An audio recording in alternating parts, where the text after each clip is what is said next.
on a hairpin. This school year, there have been 49 serious incidents like the ones we filmed. On one day, boys in a rough fistfight. On another day, girls attacking each other, and that's the principal caught.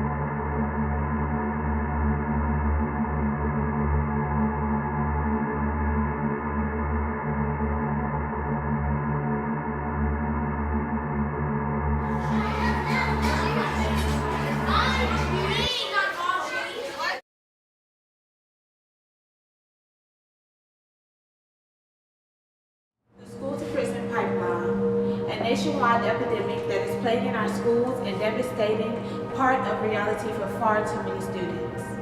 This term we know as pipeline can be described as a metaphor relating to the increasing patterns of contact students have with the juvenile and adult criminal justice system.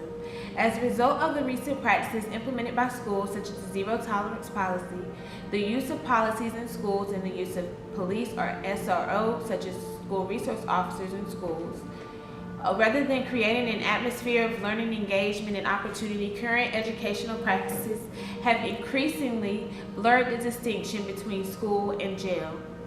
In the past decade, there has been a growing convergence between schools and legal systems. While the school-to-prison pipeline is facilitated by a number of trends in education, it is mostly directly attributable to the expansion of zero tolerance policy. This ideology of zero tolerance school discipline comes from the Get Tough on Drugs and Crime policies of the 1980s. Most schools have adopted the zero tolerance policies for a variety of behavior issues, threatening behavior, and fighting on school premises. These policies result in automatic punishment, the result in suspensions, and harsh tactics including physical restraint. Early on, however, these policies focused primarily on the weapons and guns at schools, especially after the Columbine High School massacre in 1999. And within the last couple of years, I had the opportunity of speaking with Ashley Robertson, a freshman here at North Carolina A&T State University. She was a victim of impact of SROs. My name is Ashley. When I was in seventh grade, I had issues with boys. We went to the administration.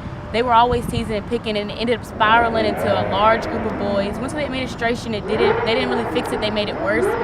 And it bubbled over in the cafeteria one day, and the SRO, who had nothing to do with it, he didn't have knowledge of the situation. He didn't know me. He didn't ask any questions.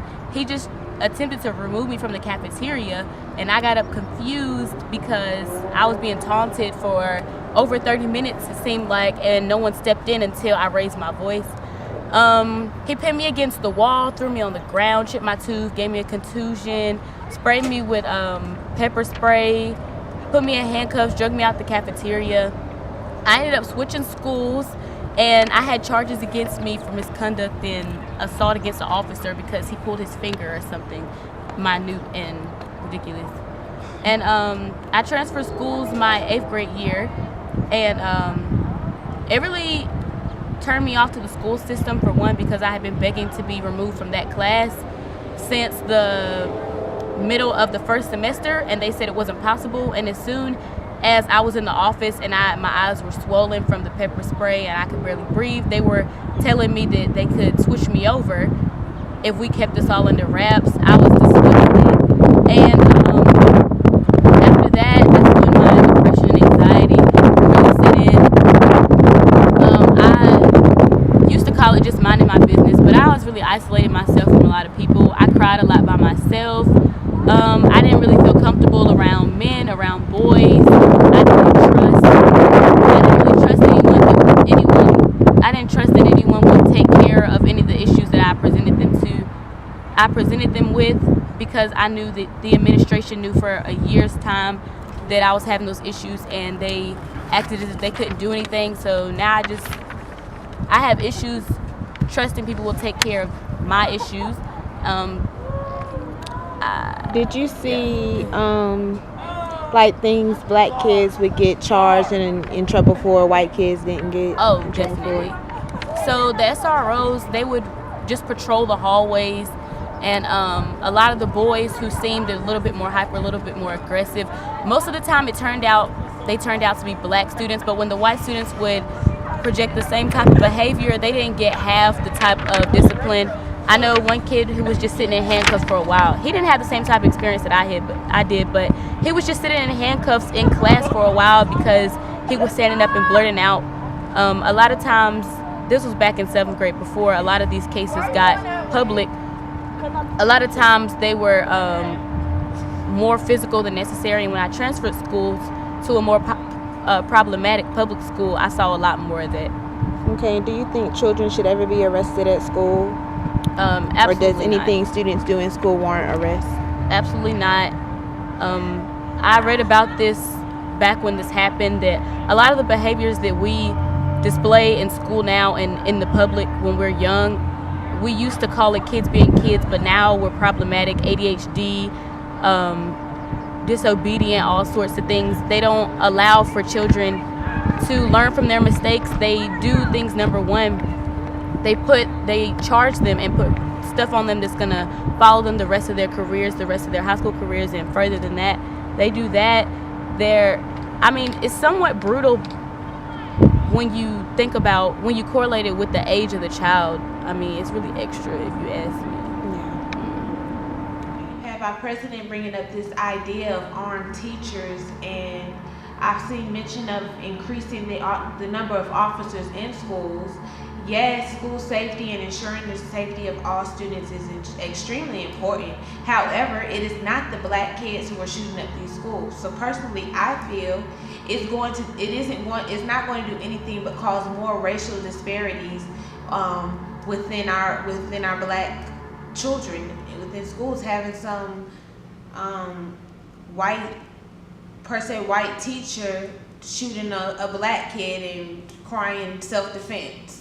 Moreover, while some support the presence of school resource officers in schools, it is the failure of schools to give careful thought to how the presence of these officers directly connects these children to the justice system that many believe should be the war cry for anyone who truly cares about the nation's greatest resource, which is its children. According to the U.S. Department of Justice, the number of school resource officers rose 38% between 1997 and 2007, and in 2005 found that children are more likely to be arrested at school than they were a generation ago. Okay. Seen any instances of the school to prison pipeline operating? Yes, I have. I have seen African American students singled out in many circumstances. Me as a teacher now, me as a student when I did STEM school, high school especially. That's really where I saw the prison pipeline, where they single kids out. Do you believe children should ever be arrested or charged at school? It all depends on what type of case. To a certain extent, if it's just for fighting, I don't think you should be charged. If you were protecting yourself, I definitely don't think you should be charged. So how do you feel about elementary students being charged and arrested in schools? I think that's it's really distrauing. At a young age like that, why go ahead and start them with a record to hold them back at that young of an age when they still have a whole life to live? Can't just base it off young actions because we're all immature at one point. Right. Why do you think students of color are more likely to receive harsh punishments for misbehavior? It's the society that we live in. It's the world that we live in. It's not the people. It's not the world that we live in, but it's the people in the world that we live in that causes these problems. That's been going on for generations. So as a 7th grade science teacher, how are you helping resolve this issue of the school to prison pipeline? For one, I am a leader of my school at Anson Middle School as a first-year teacher. I have say so. I will speak my mind if I see something that's not fair with students. It has been an instance where I confronted a teacher based off an African-American student and a Caucasian student. Based off their actions, the African-American student was suspended for the same action that the Caucasian student, but he didn't get no suspension. So you do see African-American students being Singled out? racially Profiled? in the school setting and stereotyped and... Yes, I do. But Like I was always. Receiving harsher punishments than the Yes. white counterparts? Yes, I do. But that's just the society that we live in. That's modern day America for you. Okay, do you feel like being charged in sixth grade affected you in any type of way and being expelled? Did that affect you in any type of way, your it mind did. or Yeah, it did. confidence? Confidence wise, Schooling. it did. From that point on, I watched who I, not say, I always watched who I hung around, but from that point on, I watched what I said around people and I was more conservative to myself. Did it make you fear officers or police officers or? Not at all.